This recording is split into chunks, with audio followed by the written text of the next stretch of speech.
December 24, araw ng gawaan, kaya naman lahat dito ay busy na. Busy kakamarites, ano pa nga ba? Charis lang po.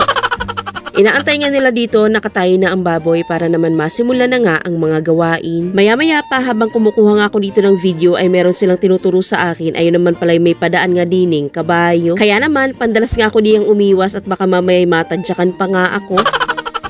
Iba nga naman talaga kapag meron kang alagang ganito dahil meron kang nakakatulong sa mga gawain mo. Maya-maya pa ay umuwi nga muna ako sa bahay dahil may gagawin nga ako at pagdating ko ayan mga narekaduhan na nga aring mga baboy. Kung hindi nga ako nagkakamali, ang luto nga diyan ay pang minudo at pang binutuhan. Ang proseso ng pagluluto ng binutuhan ay para ring kaldereta pero syempre kaya nga binutuhan dahil buto-buto nga dito ang gagamitin. Lahat nga dito ay meron ng kanya-kanyang ginagawa kaya naman for the go. Dito sa amin kapag talagang usapang handaan, hindi talaga mawawala yung mga malalaking kawa na ginagamit. Madalas ginagamit dito yung kawa kapag meron ditong malalaking handaan kagaya nga na ring binyagan ni Nene. Sa mga sandaling ito ay nagsisimula na nga ditong magluto si Tio Erneng na ring dinuguan. Nagsangkutsa na nga sila dito ng sibuyas at saka bawang. Aring mga taba-taba ng baboy at ilang lamang loob yung gagawin nilang pang dinuguan. Naglagay nga lang dito si Tio na ring paminta tapos sinalo-halo na nga ito diyan ni Tio Bugoy. Pag malaking kawa na nga naman ang gagamitin, syempre malaki dapat yung sandok na gagamitin din. Inihanda na nga dito ni Tio aring mga lamang loob na isasama din sa ating pandinuguan. Dito sa kabilang banda ay nalo-halo nga dito ni Yubo aring gagawing binutuhan. O diba, nagahalo pa lang yan, poging-pogi na. Paano pa kaya kung nagre-relax lang yan diyan sa gilid, di mas lalo na. Ano kaya ang nakain nitong aking Yubo na tinablan ng kasipagan for today's video? Anyways, kaya lang naman niya hinalo-halo riyan para kahit papano ay meron daw akong pang-vlog o diba talaga namang napaka-supportive. Nailagay na nga pala dito aring mga lamang loob na sinasabi ko nga kanina at sinangkutsa pa nga itong maigi. Masarap talagang magluto kapag maramihan lalo na kapag ganito kalakas ang apoy. O diba, yung tipong nanunood ka lang pero talaga namang nakaka-for the go. Maya-maya pa ay pumasok nga ako dito sa loob ng bahay ni Tio Rico kung saan nandini si Nene at naabutan ko nga aring dalawang nagbubulungan. Ewan ko baga kung ano pinagbubulungan ng mga are.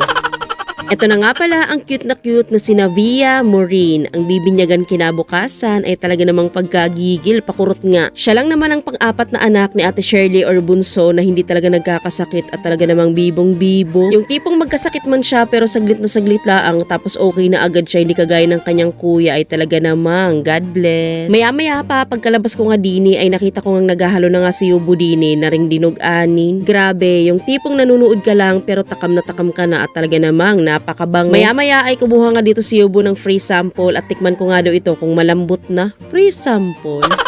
Ginawa ko na yatang parcel. Check out pa more.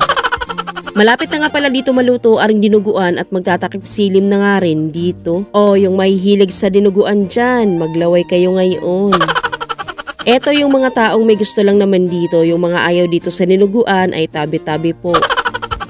Sabi ko nga kanina, ano kaya yung nakain nitong aking Yubo na talaga namang pagkasipag ngayon. Maya-maya pa ay naglagay na nga rin sila dito nitong mustasa ay talaga namang mas lalong gumanda aring dinuguan. Sa mga hindi pa nag-try na maglagay na ring mustasa din sa dinuguan ay i-try nyo na po ay talaga namang pagkasarap. Ay nako, maya-maya ay paluto na nga aring ating coffee jelly. Ay, coffee jelly dinuguan pala.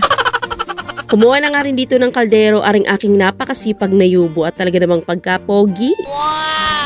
Mabuti na nga rin at nakisama sa amin ng panahon na hindi nga kami inulan habang naghahanda na rin. Para naman masulit, aring video kay ay talaga namang kantahan na. Ito naman yung ganap, kinagabihan at talaga namang pagkalamig na ng temperatura din sa amin. Nagagayat na nga diyan ng ipangrerekado aring si Tia Edith at saka si Tio Erneng. Aring namang iba ay nagtatagay-tagay na talaga namang pampainit daw. Hindi na nga rin ako tumulong diyan sa paggagayat ng ipangrerekado at kakaunti naman yun kaya naman naka-video na nga lang din ako din eh. At ito na nga pala yung gagawing adobado na talaga namang pagkasarap. Pagkasarap na namang putok-batok ay talaga namang puro mga taba ay. Ito nga pala si Chris Vincent na tatay ni Navia. Shout out to you. Maya-maya pa ay nagsimula na yung patimpalak ng kantahan. Kumantangan din si Nanay Evelyn, si Kuya Al at maya-maya pa ay si Lolo Mishu naman.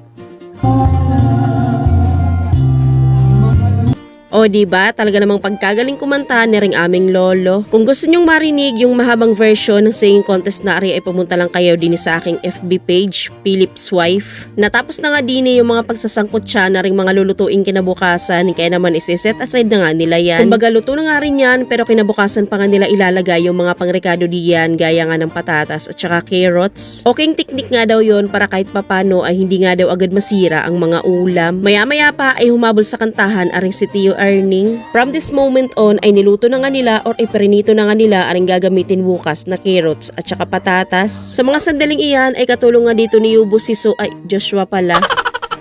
O diba ay talaga namang kumuha pa ng assistant. Kahit malamig na nga ang gabi ay tuloy-tuloy pa rin ang init ng kantahan. Sabi ko nga sa inyo, pag-usapang kantahan lang naman ay talaga namang hindi patatalo ang mga taga-kinabuhayan. Shoutout nga pala sa mga nagagandahan at nagpopugi ang nilalamig na nga dine sa may sulok. Maya-maya pa ay nag-entry na nga rin dito aring si Tio Rico. Ito na nga pala yung ulam na sinangkot siya nila kanina, siguro ari ipang menudo. Maya-maya pa ay nakita ko nga nagluluto na rin si Tia Edith at tinanong ko nga kung anong klaseng luto nga ari at ang sagot sa akin ay adobado. Bago nga ito sa aking pandinig kaya naman medyo na-excite nga ako dito. Habang papalalim na nga dito yung gabi ay nagsimula na nga magtagay aring mga voice overs flower. Sino baga naman kasi ang hindi mapapainom sa ganitong kalamig na panahon? Maya-maya pa ay nagkaya-kaga na nga rin sila dini at talaga namang siguro yung nainggit dun sa mga voice. Ano yun, boses? Nakiupo na nga rin ako dito at makikimarites nga ako. Or should I say, makikimukbang ako habang nagiinuman sila. Pagkalipas ng isang taon, ayun na nga, nagtawag na nga ng uwak aring si Mr. Ben. Sinabi kasing tama na ayaw pang tigilan. Shoutout na nga din sa aming Tia Edith na nalasing na nga kakatagay ng mga pamangkin. Tuwang-tuwa na nga lang ako dito kakapanood na ring mga nagmamaritesang mga lasing. Hindi ko na nga lang nakuhanan pa ng video pero meron nga diyang mga nagtumbahan na maigi na nga lang at hindi napunta doon sa may kumukulong nilalaga. Anyways, hanggang dito na nga lang itong aking mini vlog at mga lasingan na sila. Abangan ng part 2. Maraming salamat po sa inyong panonood. Please follow for more. God bless.